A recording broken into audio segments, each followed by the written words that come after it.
Bueno, vamos a continuar con la materia de procesal civil 3, con la primera parte de ella, la ejecución de la sentencia.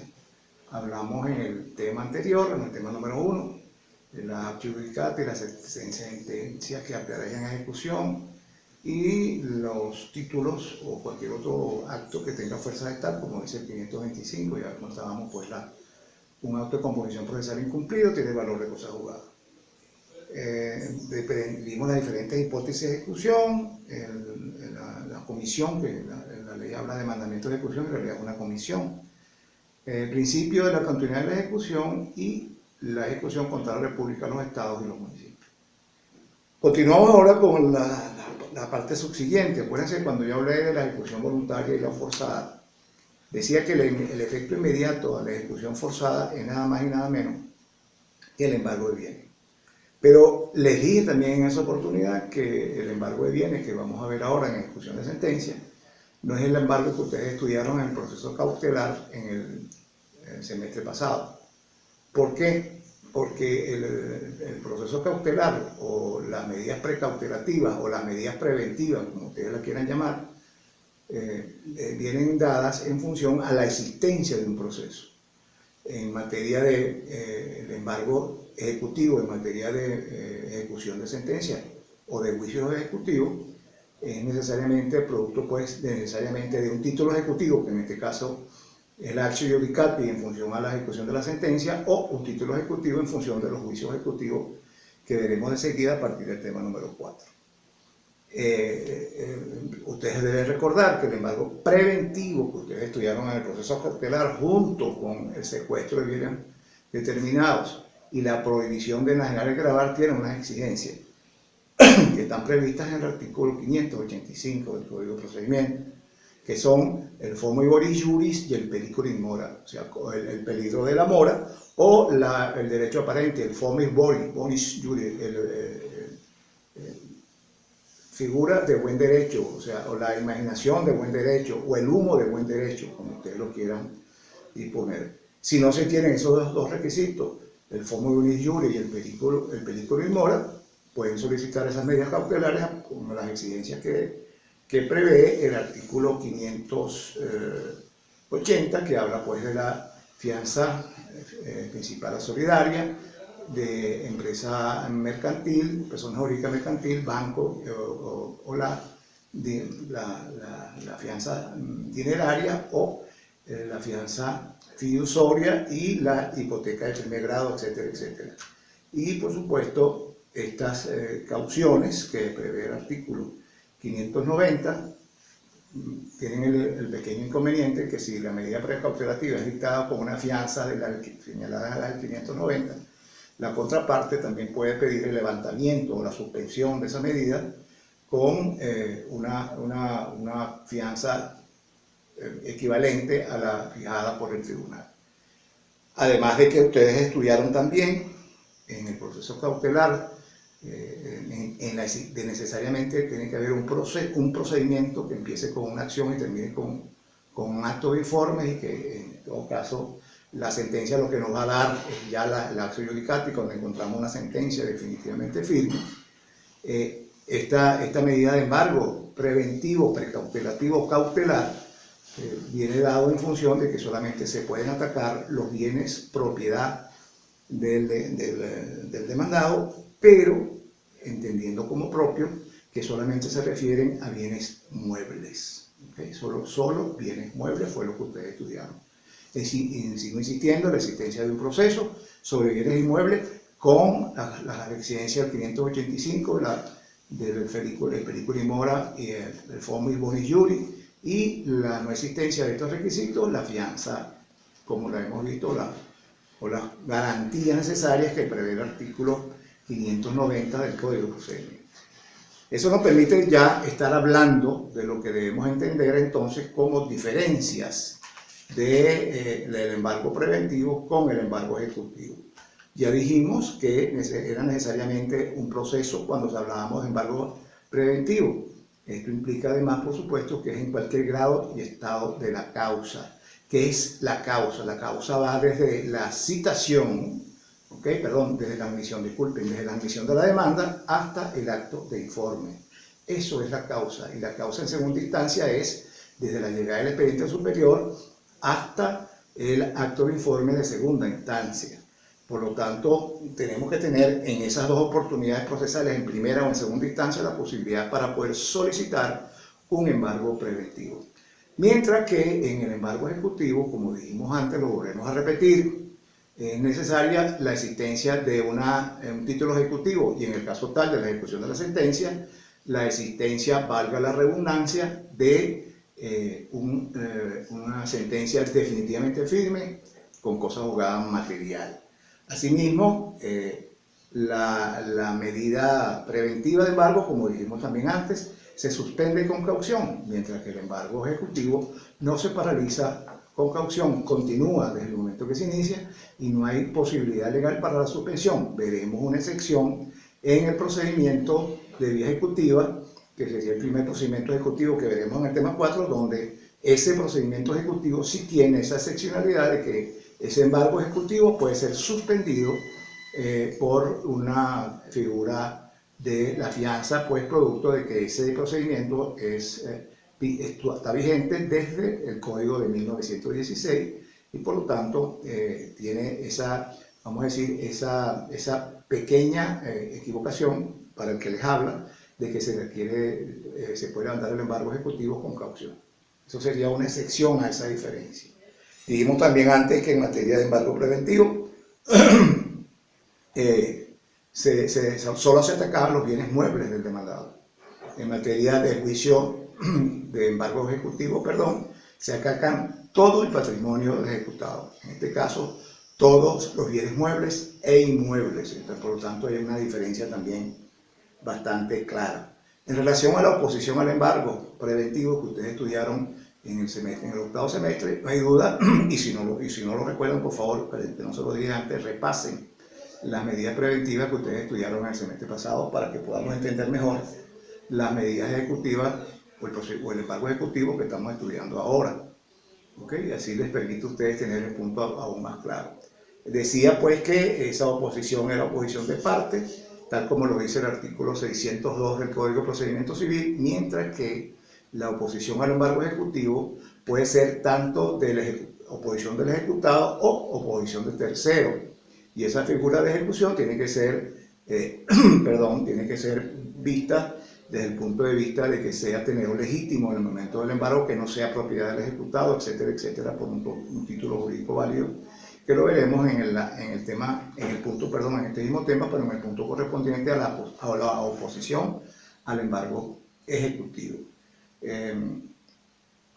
En materia de otra diferencia sustancial entre embargo ejecutivo y embargo preventivo, vamos a encontrar que pudiera darse en la práctica de esta medida precautelar en el embargo preventivo, si el demandado no ha sido citado, si está presente o ha sido notificado por el tribunal para la posibilidad de ser enterado por el embargo que se va a practicar sobre sus bienes muebles. En este caso, se daría lo que se llama en derecho procesal la citación presunta.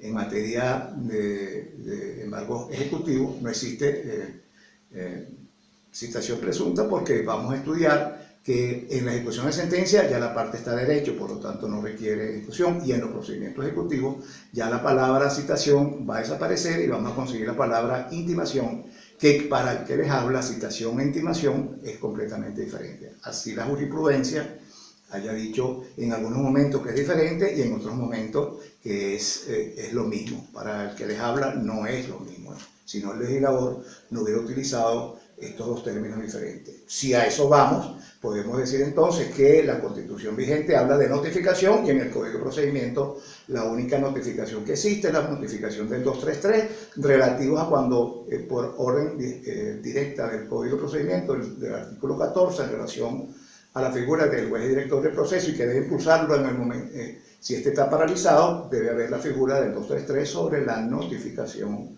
de las partes para la continuación del procedimiento. Del resto, fíjense bien que son términos diferentes: citación, intimación y notificación.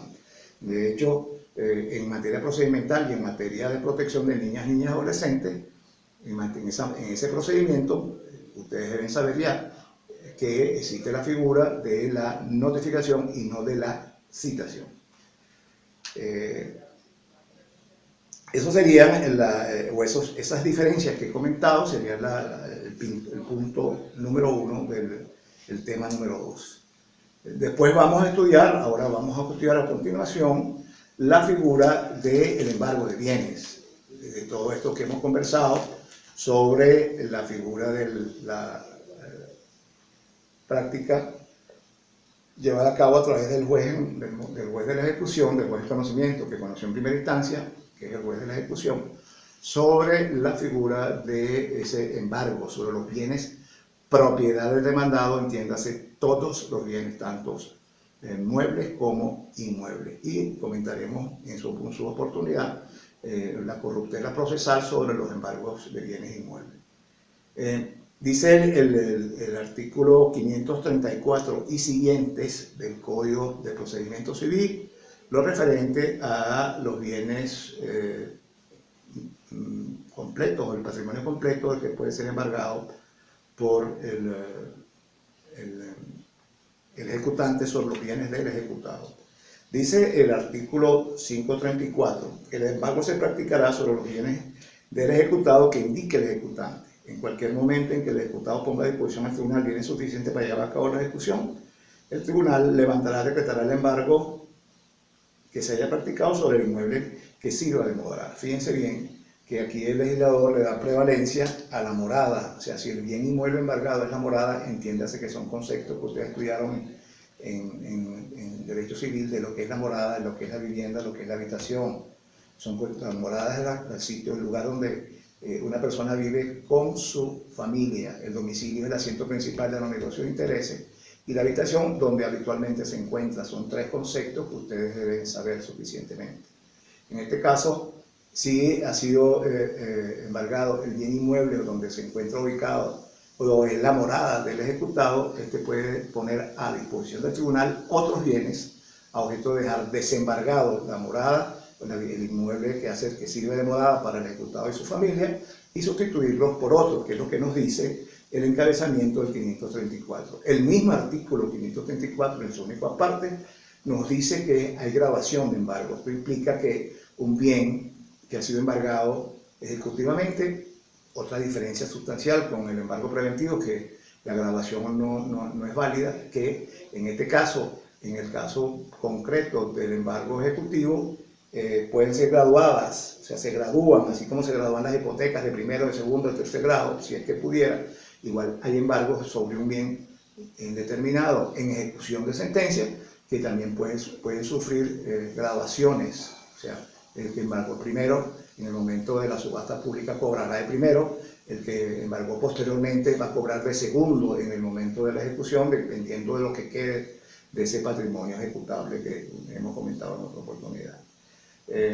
Dice el 535, que habla de lo que yo decía sobre si el bien embargar fuera un inmueble y el derecho que se tenga sobre él, el ejecutado, se participará de oficio el embargo a el registrador, y este deberá poner una nota correspondiente en el libro respectivo, en el folio real, como se llama ahora de acuerdo a la vigente ley de registro inmobiliario, que habla del fuero real. En el fuero real deberá aparecer la nota correspondiente donde ese inmueble ha sido embargado por el tribunal tal, a nombre en ejecución del fulano de tal contra sultano de tal. Decía antes que esto era una corruptela procesal. ¿Por qué? Porque los tribunales utilizan la figura de embargar el inmueble y trasladarse al lugar del inmueble y fijar un cartel en la puerta. Eso no lo dice ninguna norma procedimental. Asimismo, la ley de depósito judicial, que la estudiaremos y la comentaremos algo en el punto siguiente, que es los depositarios judiciales, tampoco habla de que los bienes inmuebles sean susceptibles de depósito. Ustedes estudiaron en garantía en el semestre pasado que los bienes que son sujetos de depósito son aquellos que son movibles, que se pueden depositar en un espacio determinado, que se pueden sacar de un sitio y pasarse a otro y guardarse y resguardarse como un buen padre de familia. Eso en inmuebles es imposible. Por lo tanto, yo critico fuertemente y digo que es imposible que exista la figura del embargo ejecutivo sobre inmuebles, sino la simple figura que prevé el 535, donde se le informará al registrador correspondiente para que éste ponga una nota correspondiente de que el embargo ha sido practicado sobre ese inmueble, y eso impide, como bien dice el 535 comentado, que se abstenga a registrar otra escritura que verse sobre gravamen o enajenación del inmueble embargado. Y además dice el mismo artículo que el registrador será responsable de los daños y perjuicios que causen por el cumplimiento de la orden del juez. En la vida forense, si ustedes embargan un inmueble, deberán inmediatamente solicitar al tribunal que emita el oficio correspondiente para que el embargo decretado por el tribunal sea llevado, si es imposible, por ustedes mismos, si así lo permite el tribunal, y ustedes con una copia fotostática de ese oficio, le digo yo que es la experiencia profesional, sea recibida en el registrador correspondiente con el sello y la fecha y la firma del funcionario que es el receptor, y asimismo ustedes deberán consignarlo para tener certeza en el expediente de esa copia recibida, fotostato recibido. De todas maneras, la ley obliga a que el registrador debe comunicar por la vía más rápida posible al juez que ha cumplido con la orden de estampar en el fuero real la figura del embargo ejecutivo. Aquí habla el 536, la figura de cuando el embargo se verifique sobre bienes muebles, entiendo yo, porque el 536 dice: para practicar el embargo, el juez se trasladará al sitio donde se está citado la cosa objeto del embargo y procederá a notificar al ejecutado o cualquier otra persona que se encuentre en el sitio de la admisión del tribunal. Seguidamente declarará la desposesión jurídica. Fíjense el término que utiliza el legislador del 87, ese término de desposesión jurídica que no existía en el Código del 16. Le da un valor de desposesión. Recuerden ustedes que la posesión es la tenencia de un bien, ¿okay? Pero no es el goce de un derecho, porque el derecho de propiedad pauta entonces lo que es el derecho de propiedad, mientras que la posesión es un hecho y un hecho jurídico protegido por la ley. Entonces, lo que sucede en el embargo ejecutivo es que se despoja a través de la figura de la desposesión jurídica que crea el legislador, para que esta desposesión jurídica, como habíamos dicho antes, se entregue, como bien dice acá, la cosa de inventario al depositario que nombrará previamente. En la siguiente grabación o en el siguiente espacio hablaremos de la figura de lo que nos queda del embargo, un poco de embargo, y la figura del depositario.